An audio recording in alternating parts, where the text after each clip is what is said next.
এই হামলার ঘটনাটাকে হয়তো অন্য কোনো সময় হলে বিচ্ছিন্ন ঘটনা বলা যেত, কিন্তু আমরা মনে করি যে এটা অবশ্যই একটি পরিকল্পিত ঘটনা। কারণ আমরা গত 2 দিন ধরে দেখেছি যে বিভিন্নভাবে আমাদেরকে নির্বাচনী যে প্রচারণা আছে এই সময় আমাদের নেতাকর্মীদের উপর হামলা করা হয়েছে, বিভিন্ন জায়গায় আমাদের ফেস্টুন ছিঁড়ে ফেলা হয়েছে, আমাদের নির্বাচনী অফিস উদ্বোধনে বাধা দেওয়া হয়েছে। তো ওইটার সিলসিলাতে আজকে যে হামলাটা হলো এটাকে অবশ্যই আমাদের বলতে হবে যে এখানে অবশ্যই মানে দলীয় একটা ব্যাকআপ আছে, না হলে তো সম্ভব না। আমরা দেখেছি যে তারেক রহমান দেশে আসার পরে সবার আশা ছিল যে যেই বিএনপির উচ্ছৃঙ্খল কর্মীরা তাদেরকে তারেক রহমান এসে ঠান্ডা করবেন, কিন্তু তিনি এসে বললেন তার একটা প্ল্যান আছে। তার প্ল্যান হলো সহাবস্থানের রাজনীতি, যে সহযোগিতা করব আমরা, ওনারা করবেন অবস্থান, এবং এই অবস্থান করে ওনারা আর আমাদেরকে মাঠে টিকতে দিবেন না। তো এই অবস্থায় আমরা মনে করি যে অবশ্যই যে আমরা দেখতেছি যে তারা কীভাবে বিভিন্নভাবে নির্বাচনী আচরণবিধি ভাঙতেছেন।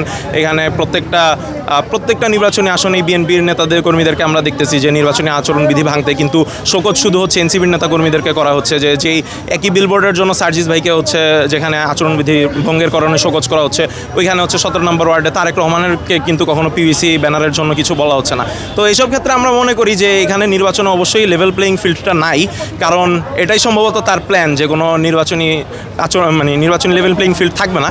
কিন্তু একই সাথে আমরা বিশ্বাস করি যে জনগণই হচ্ছে যে এই লেভেল প্লেয়িং ফিল্ডটা ক্রিয়েট করবে। আমরা জনগণকে নিয়ে নির্বাচনী বুথগুলো পাহারা দিব, তারা স্বতঃস্ফূর্তভাবে ভোট দিবে, এবং এই ভোটের মাধ্যমে আমরা হচ্ছে যেই 10-11 দলীয় জোট যেটা সেটার পক্ষে আমরা ব্যালট বিপ্লব ঘটাবো ইনশাল্লাহ। দেখেন, আমাদের এই প্রার্থী উনি হচ্ছেন একজন সংগ্রাম করে রাজনীতিতে আসা একজন ব্যক্তি। উনি হচ্ছে যে 2019 সালে ওনার একটা ভিডিও দেখবেন যে ওনাকে কীভাবে ছাত্রলীগ থেকে আহত করা হয়েছিল। তো সেক্ষেত্রে হচ্ছে আমাদের প্রার্থীর বা আমাদের হচ্ছে ওইরকম কোনো ভয় নেই, কিন্তু একটা তো শঙ্কা থেকে যায়। আমরা দেখেছি কীভাবে তফসিল ঘোষণার পর দিনে হাদি ভাইয়ের উপর হামলা হয়েছে এবং তাকে নির্মমভাবে শহীদ করা হয়েছে। সেক্ষেত্রে একটা সংখ্যা তো আমাদের থেকে যায়, কিন্তু আমরা চেষ্টা করব যে নেতাকর্মীদের পর্যায় থেকে অবশ্যই তাকে সর্বোচ্চ নিরাপত্তা দেওয়ার, এবং আমরা ইলেকশন কমিশন এবং আইনশৃঙ্খলা রক্ষাকারী বাহিনীকে বলবো যে তার নিরাপত্তার জন্য পর্যাপ্ত ব্যবস্থা করতে। বিচ্ছিন্ন ঘটনা না, এই ঘটনা যে পরিকল্পিত, তারা একটা প্ল্যান করে রেখেছে যেভাবে আমাদেরকে চোরাগোপ্তা হামলা করে আমাদেরকে মাঠ থেকে তাড়িয়ে দেবে। আমরা তো তাড়িয়ে দেওয়ার লোক নয়, আমরা যেই ময়দানে দাঁড়িয়েছি এটা যে জুলাই যোদ্ধাদের ময়দান। এ জায়গায় শহীদ মুগ্ধ শাহাদাত বরণ করেছে, শহীদ জসিম শাহাদাত বরণ করছে।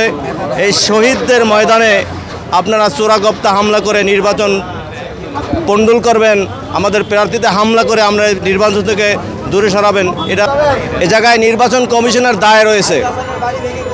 এবং নির্বাচন কমিশন লেভেল একটা দলকে দেখা যাচ্ছে তাদেরকে সুযোগ দিচ্ছে আর একটা দলকে মামলা করেছে। এটার দ্রুত পদক্ষেপ না নিলে আমরা যখন মাঠে নামবো তখন হিতের বিপরীত হবে।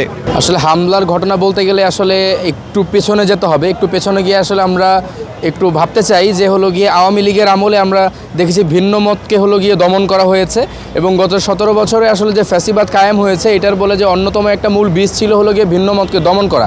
যারাই হলো ভিন্ন মতের ছিল তাদেরকে হলো গিয়ে সন্ত্রাসী কায়দায় হলো গিয়ে দমন করা হতো। তো আমরা আসলে আজকে যে ঘটনাটা আসলে দেখতে পেলাম এটা খুবই লজ্জাজনক, এবং আমি বলবো এটা এই আসনের জন্য খুবই দুঃখজনক যে হলো গিয়ে ভিন্ন মত এবং এনসিপির এবং জামাতের যে 11 দলীয় জোটের যিনি প্রার্থী তাকে হলো গিয়ে সন্ত্রাসী কায়দায় তার উপর হামলা করা হয়েছে, এবং হামলা যারা করেছে তারা হলো গিয়ে বিএনপির পোস্টেড নেতা এবং স্থানীয় আর কি নেতা। এবং এখানে হলো সবচেয়ে মানে দুঃখজনক ব্যাপার, আমরা যখন এটাকে হলো অনলাইনে যখন আমরা এটা নিয়ে লেখালেখি করছি তখন এটার বিপরীতে একটা ন্যারেটিভ তারা দাঁড় করানোর চেষ্টা করছে, এটা বলে যে সেটা শিক্ষা প্রতিষ্ঠান, আর শিক্ষা প্রতিষ্ঠানে নাকি রাজনৈতিক মানে প্রচারণা করা যাবে না, এই টাইপের কিছু। তো আমরা আসলে বলতে চাই এই ধরনের ঘটনা তো আসলে নতুন কিছু নয়। আমরা দেখতে পারি বিভিন্ন ধরনের শিক্ষা প্রতিষ্ঠান মাদ্রাসায় বিভিন্ন সময় বিভিন্ন পলিটিক্যাল পার্টিরা যায়, গিয়ে দোয়া চাইতে যায়, বিভিন্ন কারণে যায়। এবং আমি বলতে চাই যে যদি নির্বাচন আচরণবিধি লঙ্ঘনও হয় এরপরেও কোনো রাজনৈতিক দল তাদের নিজের হাতে আইন তুলে নিয়ে কারোর উপর সন্ত্রাসী কায়দায় হামলা করতে পারে না। এটার জন্য প্রশাসন রয়েছে, এই দেশের আইন রয়েছে। যখন কেউ আইন ভেঙে নিজেরা যখন হস্তক্ষেপ করবে ওইটার উপরে, তখন আসলে বুঝতে হবে যে আমাদের নির্বাচন যেই ইসি আছে এবং হলো গিয়ে প্রশাসন, এরা আসলে টোটালি আসলে প্রশ্নবিদ্ধ এবং নিরপেক্ষতার জায়গা থেকে তারা আসলে টোটালি আসলে আমি মনে করবো আসলে ব্যর্থ।